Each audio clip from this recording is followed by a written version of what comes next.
Hey guys, welcome back. So in the previous video we looked at adding AD authentication and limiting what we show in the UI based on the claims of the user. So in this one we're going to do the same on the API.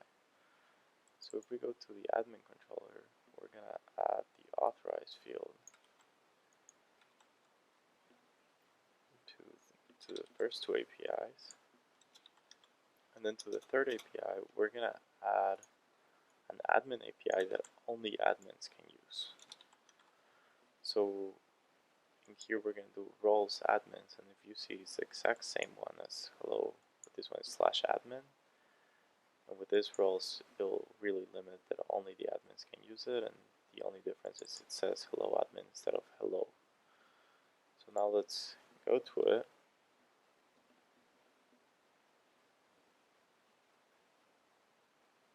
And we're going to go first with the admin.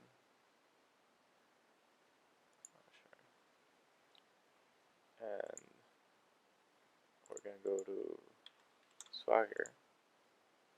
We're going to try them. So try out.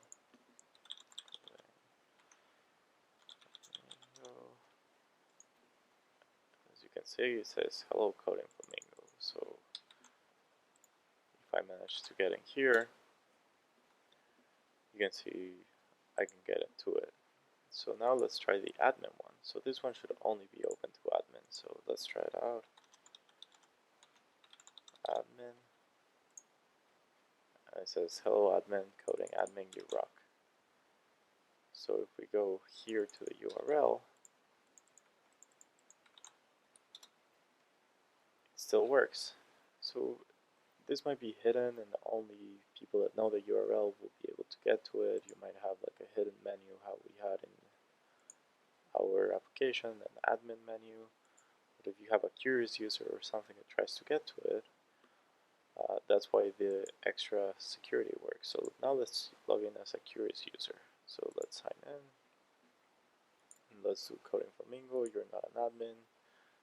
This is my Gmail account. So now let's go to Swagger. Actually, I think I still have it saved in mine. So I have the admin get back. I get access denied. So you do not have access to this resource. And it will be the same in Swagger. So if I do the hello admin,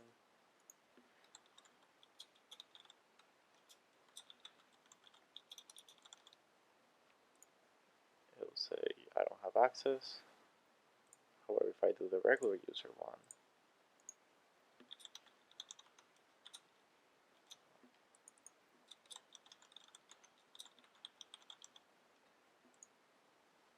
it tells me hello coding flamingo. So this concludes the video. So thanks for watching, and I'll see you in the next one.